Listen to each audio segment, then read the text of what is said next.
Okay, and we're recording. Ladies and gentlemen, welcome to the Arran James Podcast. Really excited to introduce today's guest. Hails from Johnson City, Tennessee. Started his career there, played college soccer at East Tennessee University, a few USL clubs, and then he's moved his way out to Asia, team in Thailand, and his last few years have been really successful playing in Cambodia. So I'm really pleased to introduce Jonny Campbell. Jonny, how are you, mate? I'm doing well. Thank you for having me on here. I really appreciate it. It's an honor for sure. No, you're welcome. So, first of all, obviously, I haven't signed for Arran this season. I just wanted to kind of what got in plans for your next move. Well, I'm waiting at the moment, so just I'm a free agent right now, just waiting to see where I end up next. So, typical, footballer. Sometimes you end up with a contract right away, and sometimes you have to be patient and wait for, what's coming next. And unfortunately, right now, I think COVID's making everything move a lot slower than it would if we didn't have this pandemic going on. But yeah, I'm actually like really confident and excited to see like what the future holds. Yeah. I know you've got a big following in Cambodia. Is it going to be Southeast Asia, Cambodia, or are you looking anywhere different? I'm definitely trying to stay in Southeast Asia. As for Cambodia, I do not as of right now, I will say I don't think I'll be in Cambodia, but you never know with football because, things can change, but I'm definitely looking to stay in Southeast Asia, just not exactly sure where yet.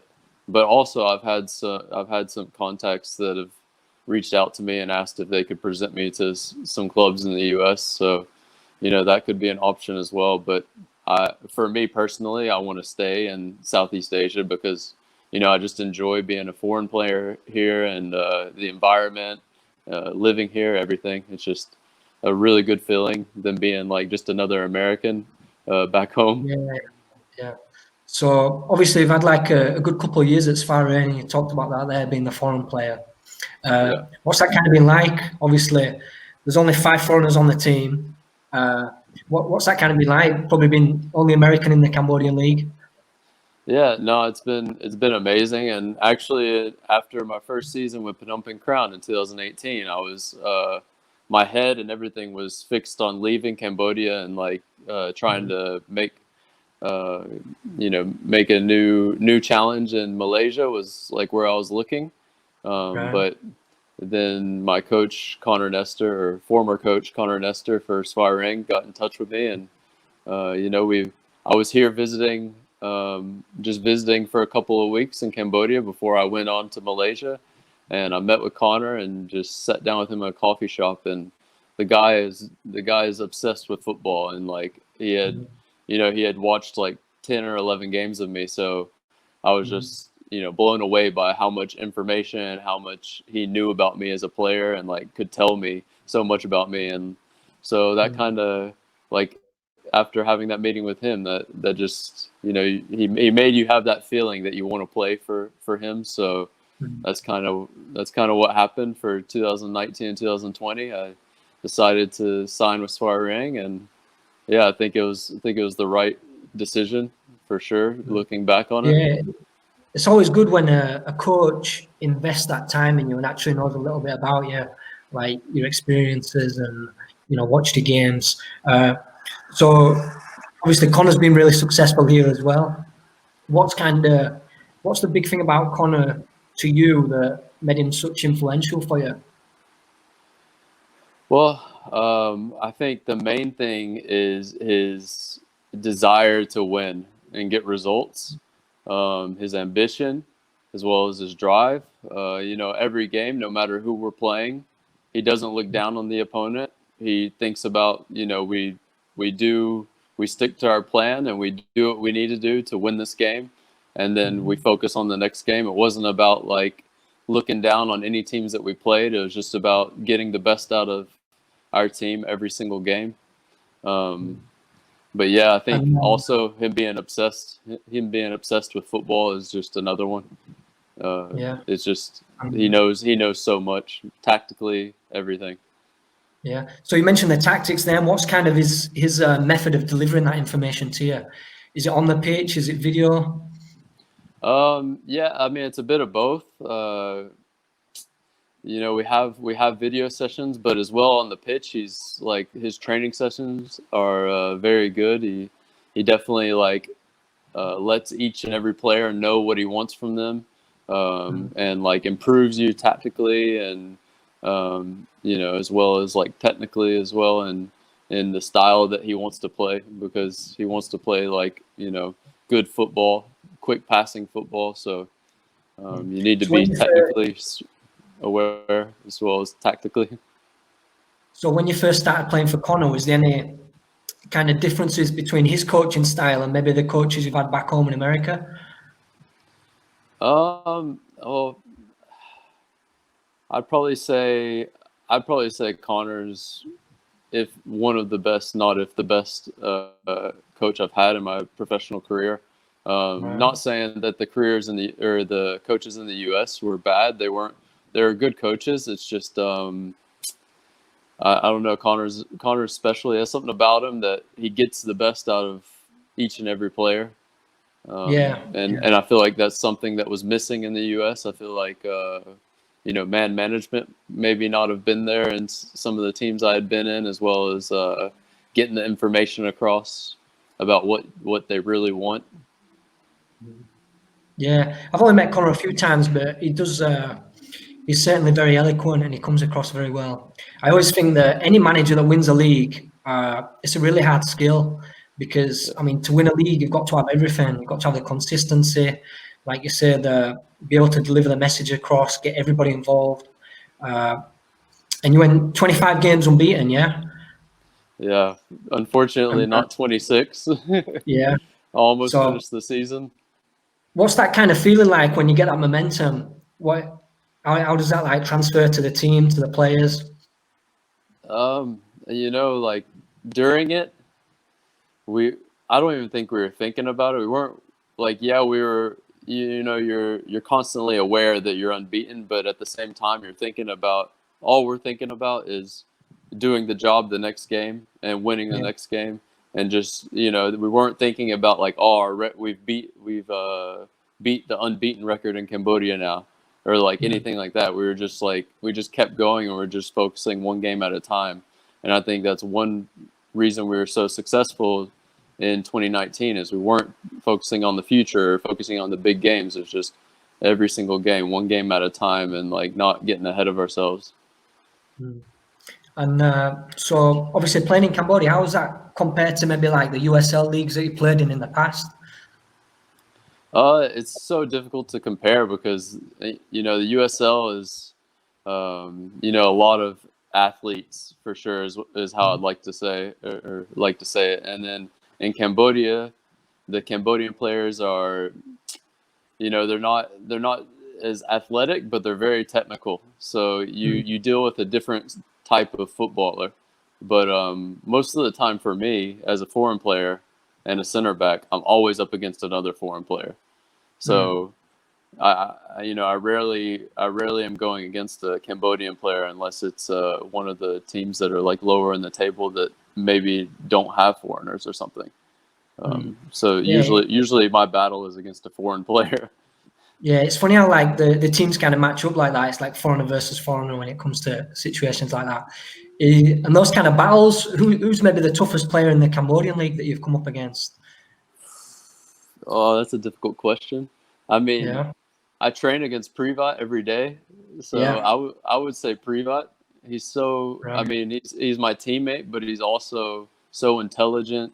He's technical. He's fast. He's strong. Like he's very, very difficult, you know, player to handle.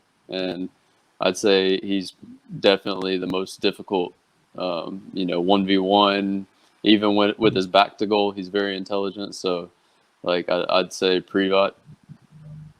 Yeah, I've watched him a few times. He's a fantastic player. Yeah. And so obviously you won the league championship there. Is that the first league that you've won in your career? Yes, definitely in my professional career. Yes, in college, we won conference tournament a couple of times, but that Yeah. doesn't compare to like winning a professional Yeah. league. Yeah. Like I said, like I think with a league, it's just especially it's all the different things that go into it. Like a lot of college stuff is like tournament play, but Yeah. I think a league when you have that real consistency. So what's it like when you get the hands on the trophy? How does that feel? Oh, it was incredible feeling. I mean, They like a big trophy in Cambodia, yeah. yeah, Yeah. for sure. But when we won the title in 2019, everybody was like not even that happy because we won with like four games left. So, like me, Mm. only me and Charlie, the English midfielder we were the only ones that were like really celebrating when we knew we had won the title. The rest of the Cambodian players were just like, like not even happy, not even showing emotion. It was like Yeah. it was expected, but like, it's really something you can't take for granted because it takes so much consistency, as you said. Things have to go your way. You have to have luck on your side a lot of times because anything can go against you in football. You can get a red card, a terrible mistake, or a goal can happen. So like we had everything on our side, and it was Well, have you had funny any red seeing. cards in Cambodia? You had any red cards? I did have a red card. The last Yeah, game of the well, that's all. season, Yeah. last game of the season that we lost 2-1 to Naga to lose our 26 game unbeaten streak. I got a red card in the 92nd minute. What was it? A rush of blood, bad tackle? What happened? I was just I was definitely just lost my head at that point Yeah. because it was one of those games where the decisions did not seem very fair.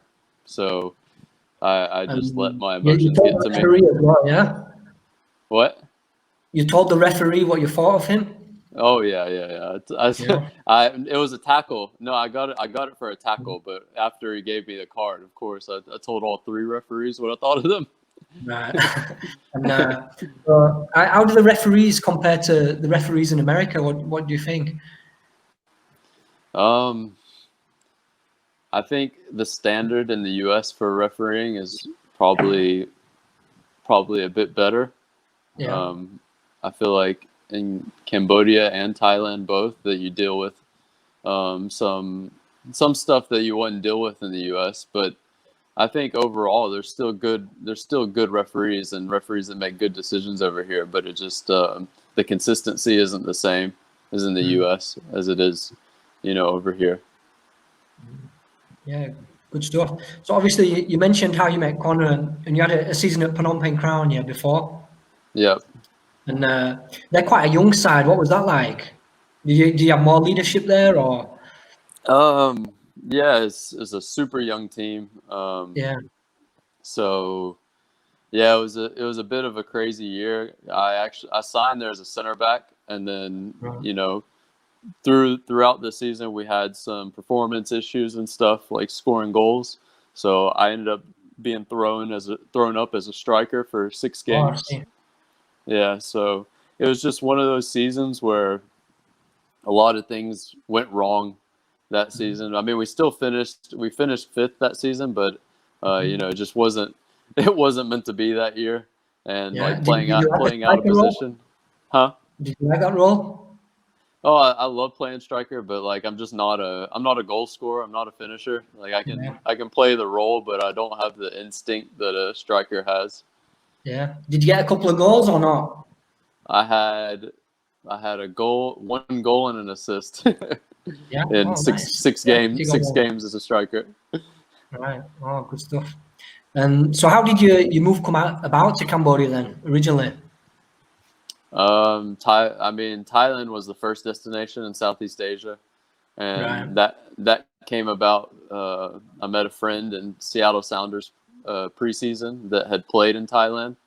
He was Right. also in that preseason, and we had just stayed in touch throughout our professional careers. And he ended up just messaging me, asking me if I wanted to go try Southeast Asia because he had been there before and he already knew a few people.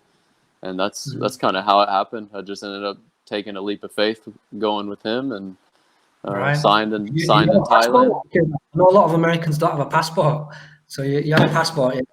Yeah. I traveled to Mexico and like Hawaii, stuff like that. All right, so you will.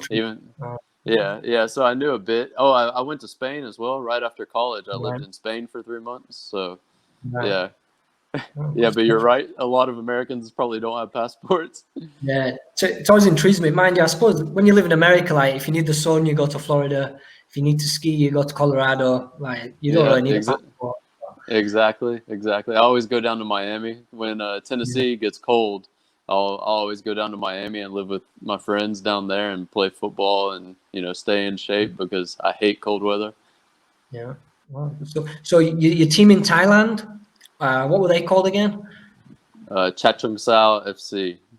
Right, and that's T2, T3. It was Thai League 3.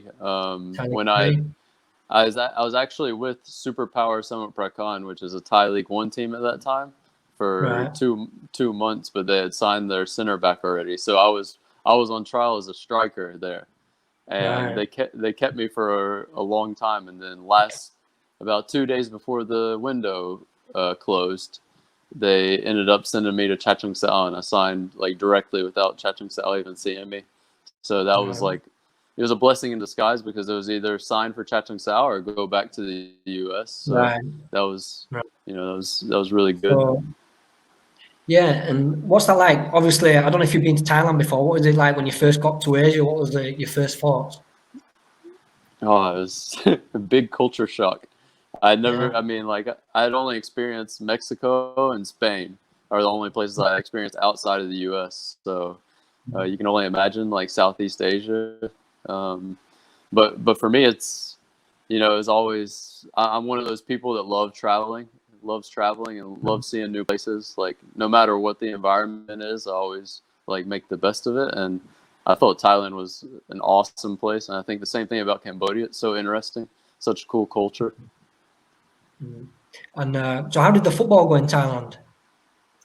Yeah, no, it went well that season because, I didn't really have a name or anything. So I signed and got to show myself in Thai League 3. And I think if I would have went back to Thailand instead of going to Cambodia, I could have signed in Thai League 2 the next season, but I ended up not coming back to Thailand, even though that was my initial plan, was to go back in Thailand. Just kind of got sidetracked and ended up signing in Cambodia instead. Yeah. How does the Thailand and Cambodia T3 to the C League? Is it a similar level? I think the top teams in the C League are, very like decent sides, and like they're always improving. So I would say, but also Thai League 3, like the top teams in Thai League 3 are, they're just spending loads of money to try and get promoted. So they also have very strong teams. So yeah, I would say like it's very comparable, but I would say more like probably Thai League 2 level, the top teams in the C League would be. Right.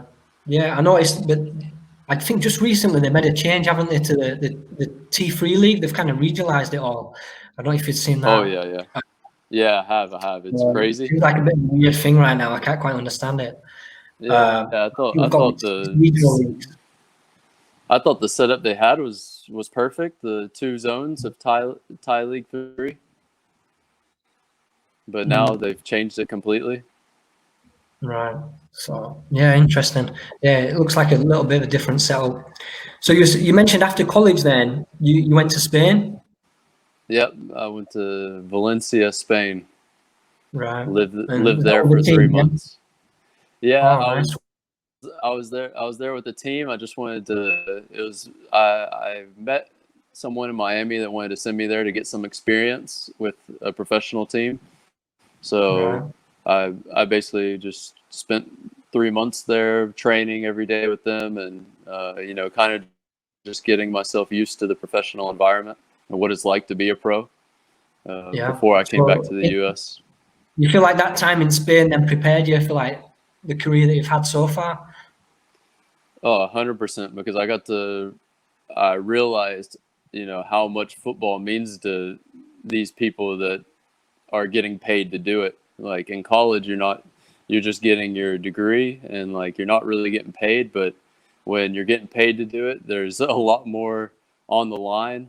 And like even training sessions in Spain, the players would go 100% on each other, like really, really hard. And I wasn't used to that in college because when you're training in college, you're kind of not, you're still going 100%, but you're not going into flying into tackles and stuff like that. But in Spain, it was a whole different experience. Like people flying into tackles all the time, like, playing for that, their salary, so, or their position in the team. Yeah. So getting your match shirt for the game, it just, brings it up a level, when you're really playing for, like you say, for your money. Yeah.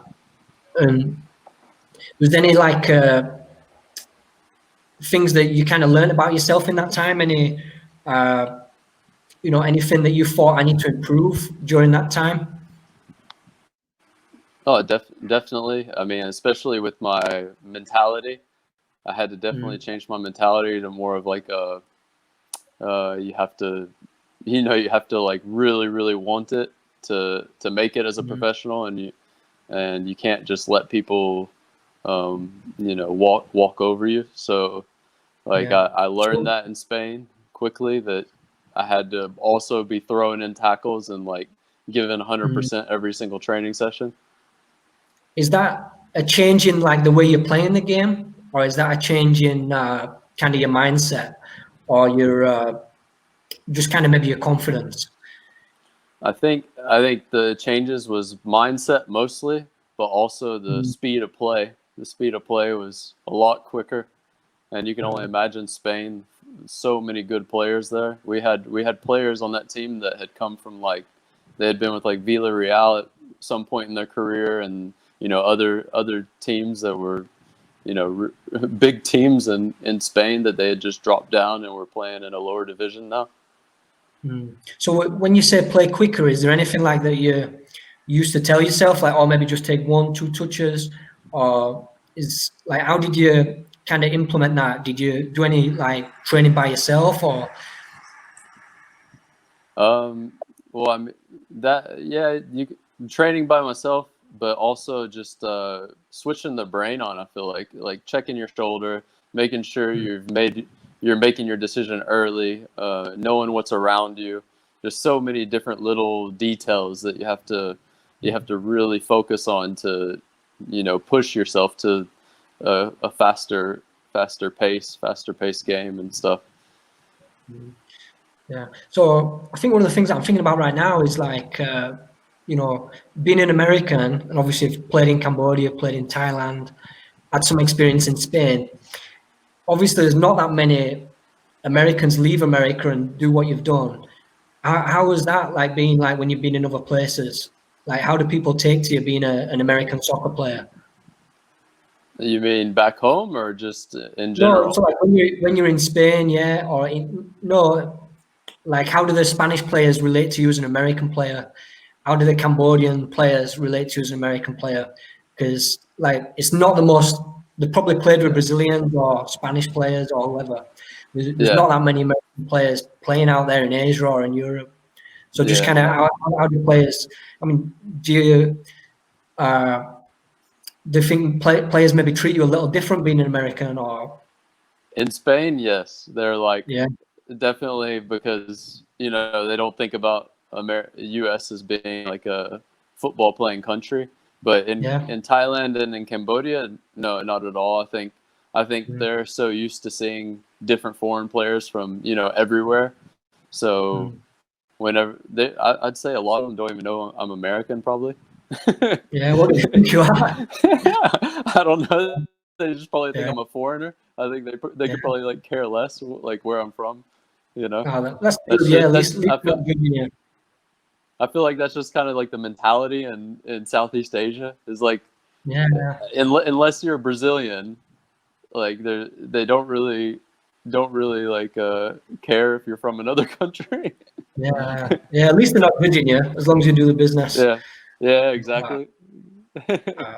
No, that's great. But no, I'm a big fan of American players. I'm actually one of the only people that I hope in my lifetime, and I really believe it, I think America will win the World Cup. And I've said it a couple of times. I think especially now, you look at some of the players. The talent now, right now coming up. The talent right now coming up. So many. It's exciting time. So Yep. they've got a World Cup, haven't they? It's after the Qatar one. It's USA and Canada. It's USA, Canada, and Mexico doing the World Cup, all three together, aren't they? Maybe that could be the one. Yeah, maybe. But US soccer has a very long road to go because we just didn't qualify for the last one, so it's a big rebuilding period at the moment because all of our stars that were stars in the past have all retired now, or they're just too old. So it's a complete rebuilding our national team at the moment. Obviously you did a little bit in Spain before Thailand. So, and then you played in USL, a few different teams. Yep. So which teams did you play for in USL? I played in the USL Championship. I played for Charlotte Independence, and that was actually the only one I played for. I was in preseason with Seattle Sounders, the second team, but I didn't sign there. So Charlotte Independence, and then after Charlotte Independence, I was in preseason with another club, but I didn't sign that season. So I dropped down to, I think it was called PDL back then, but I think it's called USL League 2 now.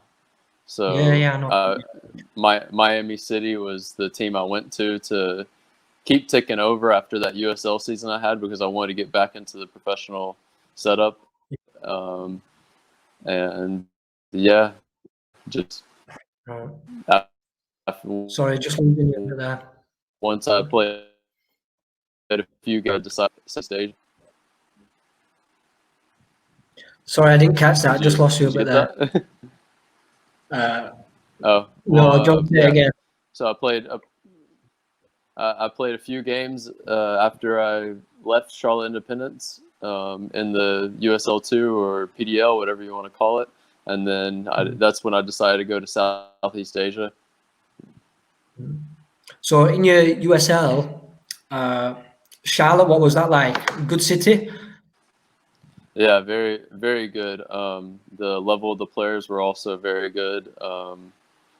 But it was definitely an experience. It was like my first experience professionally in the U.S. because the only previous experience I had before that was a team called Philadelphia Fury, which was like a startup trying to be a professional league in the U.S., but it wasn't.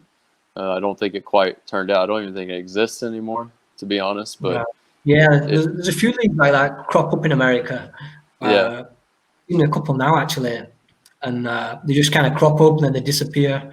And they used to have the indoor soccer as well. When I was there, they used to have indoor soccer leagues, and they used to crop up and then they just disappear again. They kind of get quite a lot. So loads of my friends playing that in the indoor professional league. Yeah. And so you've been to a few cities then: Charlotte, Philadelphia, Seattle.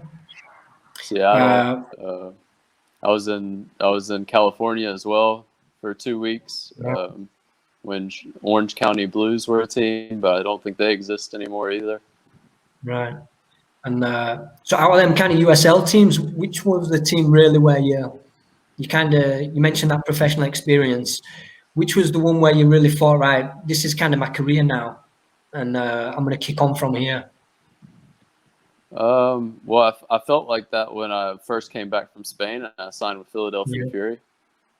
After I played for them for 6 or 7 games, I was like, okay, now I'm getting there. And then that's when I started getting the interest from.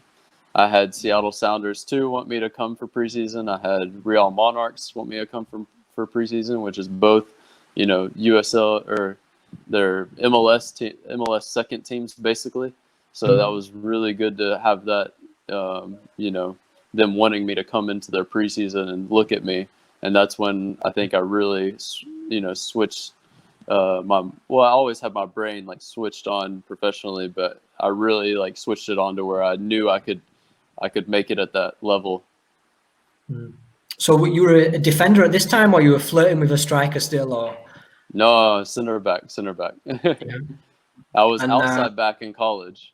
I played yeah. outside back mostly. So obviously Seattle's kind of one of the biggest MLS teams. What was that experience like?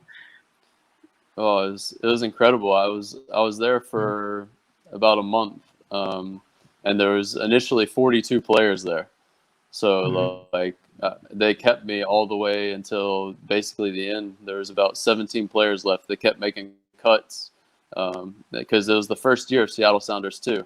So they were trying to make their new USL team. And I got down to about, I think, 17 players left, and then the final, they were going to keep all 17, but there was like something going on in the MLS where there was like a pay strike or something like that. So they were like waiting to see what happened with that. And after that happened, we played one more game, and then the next day, I got called into the office and was like told that they're letting go of both outside backs, and they're gonna just drop ones down from the MLS. So I think every footballer gets messages like that at some point in their career. Even no matter how good you are. So, what's like your mentality like when you get messages like that? Like, how do you bounce back? Well, that was a hard pill to swallow, because the day before I had played a friendly match, and I gave an assist, and we won. I think we won 4-1. And Ziggy Schmidt, the head coach of Seattle Sounders, was there watching us. So like to be called into the office the next day and then be told that like we're not keeping you is a hard pill to swallow. Brings you back down to earth, doesn't it? Like one day you're thinking, yeah, I've played such a good game, and then just it's like a sucker punch, really. Yeah, I honestly I thought I was going to sign there 100%. I thought there was no way I was going to let go. I actually think like moments like that are kind of really good in your career, especially you being a young player at the time, to experience that. It's good because it puts fuel in the fire. Like you want to prove them wrong, prove that you can do it. So I think especially to get messages like that at a young age, it's no problem. And like what we've talked about, you've had a really good career so far, and still plenty to go. So it probably helped you on the way, I think, a little bit. Yeah, for sure. It helps you develop, because when you're told that, you definitely, as you said, it adds so much fuel to that fire. So like, you want to prove to not only yourself, but to everyone else that like you can make it at that level, and you can even surpass that level. So I think getting those messages then is really good for improving yourself and being motivated. So looking at kind of around that time, like a lot of footballers go through it, especially those that come out of college soccer. Whether you really follow that path to be a professional like what you've done, or then maybe you might just go back into employment or somewhere else. I just want you to kind of like reflect on the people you played with at the time, maybe the guys at Seattle or other guys. Is any that have had success, or have you kind of just passed them doing your thing? The center back that was at Seattle Sounders too of me is now U.S. national team center back, starting for the U.S. national team.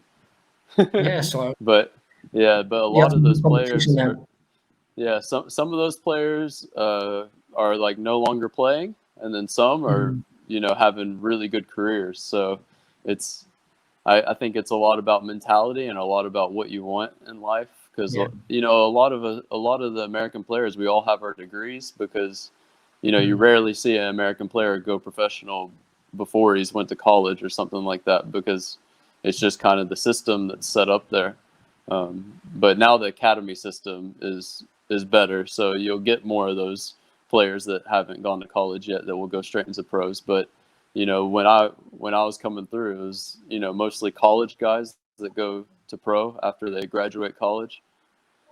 So you get a lot of guys that are contemplating whether they go with their degree and go get a job that they have 100% for sure money, or they play football where they may earn, small money at the start with, like, if you do well, you can obviously continue growing, but there's always that risk that what if you get injured, or there's so many different factors that go into being a professional footballer that you have to weigh. And I think a lot of the good players in the U.S., they don't want to take that risk, and they end up just calling it quits and going and getting a regular job. Yeah, I mean, some of the ones that I know, like the ones that have come out of like the really prestigious universities, for them, like they get actually more money going to be maybe a lawyer or something like this.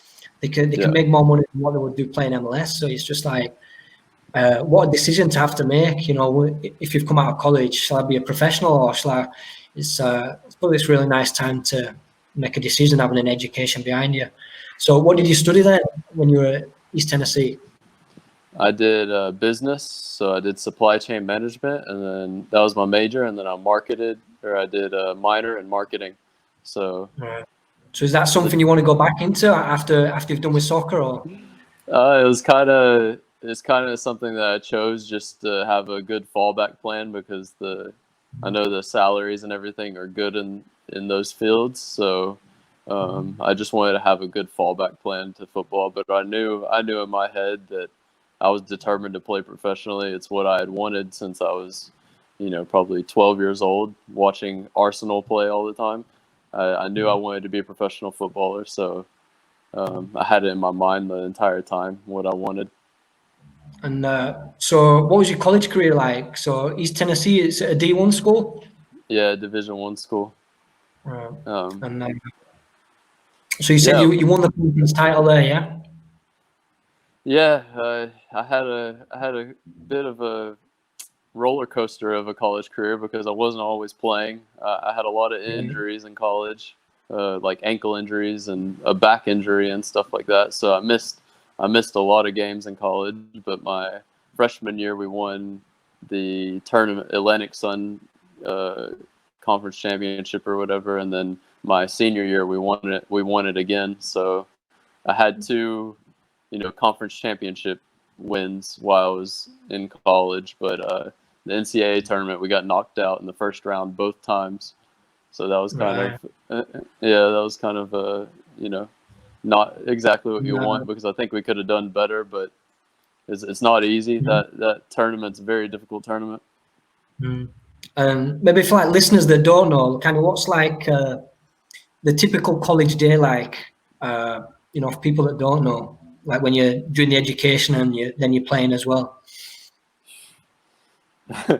It's packed. I mean, like, you have gym. You could have like gym in the morning or training in the morning, and then you have your classes to go to, and then maybe like a session in the afternoon as well. You're packed with a lot of football. Do you have a good GPA? What kind of guy were you like on campus? You have a good GPA? I graduated with a 3.94, so I did well, thankfully. But I made sure that I wasn't a good high school student, but I made sure once I got to college that I really switched my perception of school around, and made sure I studied really hard and did well. And I don't know much about East Tennessee. What's it kind of famous for, the university? Is it a party college, or?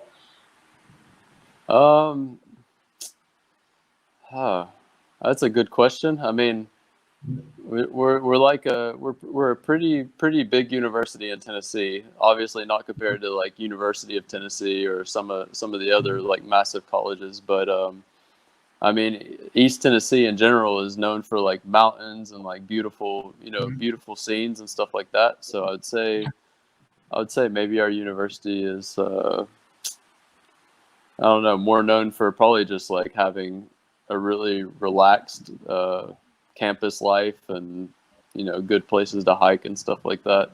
I don't really know. We're not really a party. I mean, I think every college is a party college, if I'm being honest. But yeah. Good stuff. So during your college career, what was the coach like? Do you have the same coach all the way through? Yeah, same coach for. I was in that system for 4.5 years because I redshirted. So Right. yeah, so I had the same coach the entire time, same head coach. So when you get to your senior year, had you already decided then? I know you mentioned it. Were you deciding that I'm going to be a professional then? Throughout my college career, I knew I wanted to be a professional. But like when I got to my senior year and I had a really, really good senior year, that was definitely like, yes, I'm going for this. Like, you know, that was the deciding year for me that I'm going to keep pushing on and keep, you know, trying to further my football career. Did you have any blockers? Any, I don't know, could be family members saying, "Oh no, you need to get a job, need to do something different," or maybe professors saying you need to go into this profession. Do you have any kind of people blocking your way? Many people, but family, no. Family is always so supportive, and like close good friends also like very supportive, want to push me as far as I can, like telling me not to get a normal job. I can get that, you know, sometime else in my life, like play football as long as I can. But yeah, you have so many people saying like, bro, you know how hard it is to play professional, like you shouldn't even try it, like, you know, all kinds of stuff like that. And you just have to kind of, you listen to some because you have to use that to kind of improve yourself, but others you just have to, you know, just not even listen to it and just, you know, look in another direction. Yeah, interesting. And so before your college career, you had to play high school and club soccer here in America. You mentioned like you had this idea of becoming a pro very young. When did that kind of set in? Like, obviously, your love for Arsenal as well. Kind of what age did you decide then? Well, I started playing when I was about 5, but it wasn't until, you know, as an American kid, I grew up playing every single sport. So I was into every single thing you can think of. And then around the age of 12, like I really started to fall in love with Arsenal, and I just knew that that's what I wanted to do. I wanted to play professionally, and I decided to drop all the other sports that I was playing and only continue playing football. What other sports were you playing at that time? A long list.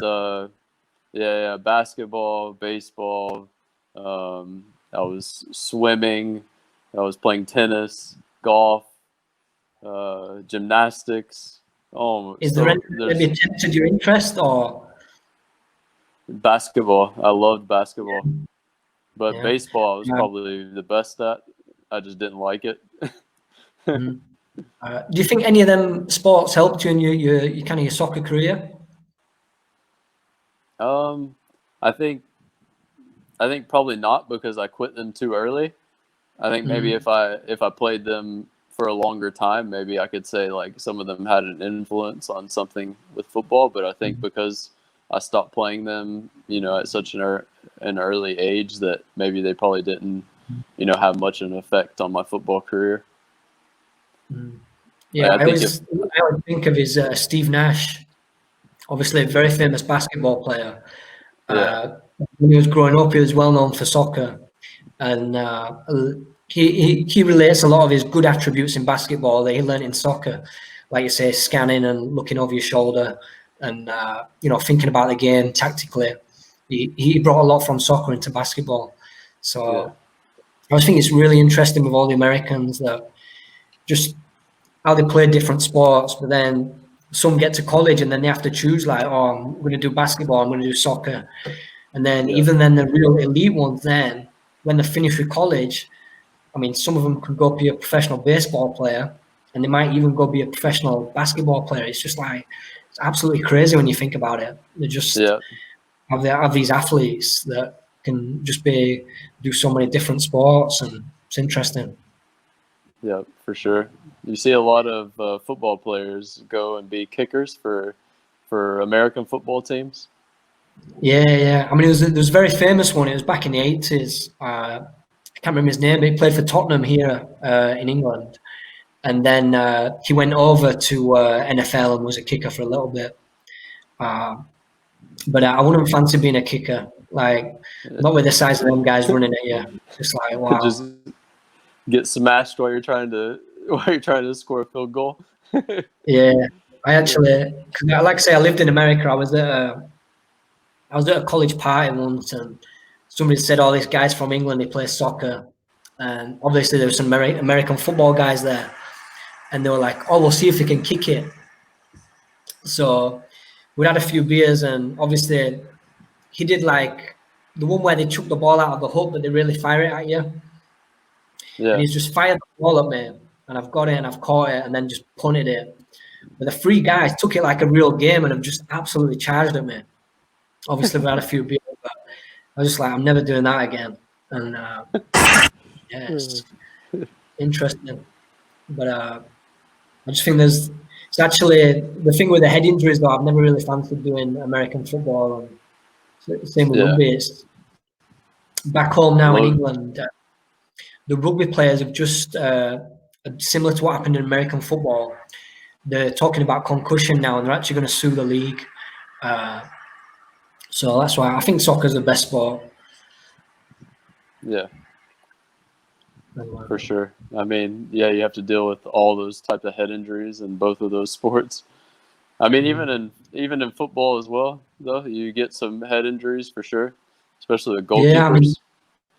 I mean, Peter Cech's the obvious one. There was one for Wolves, actually, a really bad injury last week. So I can't see him changing the rules. I remember some of the US soccer leagues, the kids leagues, they said no heading. Yeah. Really interesting. I didn't like heading it anyway, so it probably suited me. Probably been a bit better. I can't say that because I have to head the ball all the time. I can't say that I like it though. Yeah, it's not the nicest part of the game, but it's got to be done. But maybe that's why you're playing in Cambodia. You know, it might be easier for you. Exactly. So yeah, Johnson City. What's that kind of like growing up there? Like you mentioned, Tennessee, full of rolling hills.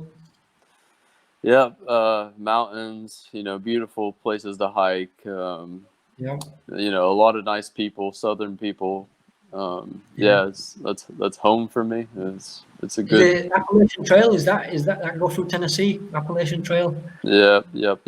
You're in the right area right there. So, So just there's not much to say about it because it's just kind of a relaxed place and just a beautiful place to be, but not much going on. Yeah. Other than the university. Yeah. So Johnson City is how big of a town is it? I think last time I looked, it was around 60,000. I think. Right. Yes, it's quite small, then. Yeah. Yeah. Small city. I think the university is like 15,000 or something. Right. Oh, good stuff. And what about outside of sports? Obviously, you're obsessed with soccer and Arsenal. What about growing up? Any other interests? I really like basketball a lot. That was probably my second favorite. I don't know if you know much about basketball, but I liked Allen Iverson. He was kind of like the player I like to watch all the time. Yeah, I haven't watched much. I've seen his name on the back of the shirts quite a lot. Yeah. Anything outside sport? Any other interests? Yeah, I love video games. Right. Oh, wow. That's probably not a good habit to have, but it's just something. As a kid, I grew up playing video games my entire life, and it's just something I really enjoy doing. What was the one that got you hooked? The one video game? Oh, so many. I played like everything growing up. I just enjoy games. I mean, FIFA's obviously a big one, but also like shooters as well, like a Call of Duty or something like that. Just really enjoy. I never got right into I never got into the video games. We had Championship Manager. I don't know if you've heard of that one. I think it's called Football Manager now. Yeah, I used to love it, like, especially it rains a lot in England. You'd just be in your bedroom just playing that one.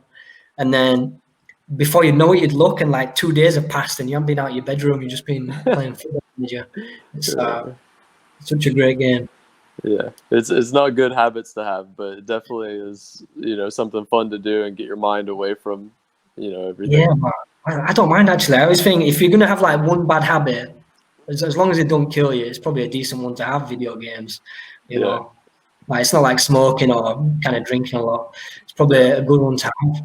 I always think society will be really interesting when you think maybe, I don't know, in 30, 40 years time, like all the old people's home, the residential home, like are the old people all going to be sat there playing video games? It's just going to be like probably. Yeah. So it's interesting. No, that's good to know. And so yeah, just to round it up, I just got a few quick fire ones for you. So I just wrote them down here. Just bear with me. Yeah. All right. So just a few questions just to finish off, really. First one: night in or night out? Night in. Night in. Who with? Anybody special? I've had a Cambodian girlfriend for 3 years now, so I'd have to say her. Wow, good stuff. I know you're a man of many hairstyles. I've seen quite a few pictures when I've been Googling you. So my question is, top knot or ponytail? Top knot. Oh, nice. Next one, obviously, I wrote it down. I didn't know. Shades or baseball cap? Looks like you got a baseball cap on. No, it's an Arsenal. Yeah, Arsenal. I mean, I'd say baseball cap, but it's Arsenal. Yeah. See, I'm a shades man. I've got a small head, so I can never do like the American baseball cap thing. I just never looks right on me. I don't think Englishmen wear baseball caps. I just don't think too American. Yeah, definitely an American thing. Yeah. Next one, big controversial. Trump or Biden? Well, is Trump going to stay in the White House, or you want Biden to kick him out? I don't even think I can answer that. I don't really like either of them, but Trump's crazy. So, Did you get a chance to vote while you're out here? I didn't, and even if I got a chance to vote, I don't even know who I would go for. That's just that's just kind of the state of our government right now. Yeah, I'm the same. I've never cared too much for politics. I mean, I've traveled a lot, but it's just when you look at some of the parties, it's just too confusing. Like you like say, you don't know to vote for. But I do like Trump. I love his Twitter. Just makes me laugh. I don't know if you got Twitter. It's great. Yeah. So much of the stuff he says is just ridiculous. It's funny. So comical for sure. Good stuff. So yeah, that's kind of it. Just want to say thank you for your time, and I wish you good luck on your next move. And thank you for sharing your story with us. I think there's some really good little bits in there that people find interesting. So yeah, thank you for your time. Yeah, thank you so much for having me on again. I really appreciate you contacting me and giving me the opportunity to speak about this stuff. And I enjoyed talking with you. Hopefully we'll get together in Phnom Penh if you're back here before wherever I go to next. Yeah, sounds good. All right. Yeah. Just round it up. Guys, that's it. Thank you for your time, Jonny. And that's been the Arran James Podcast. All right. Bye-bye. Thank you.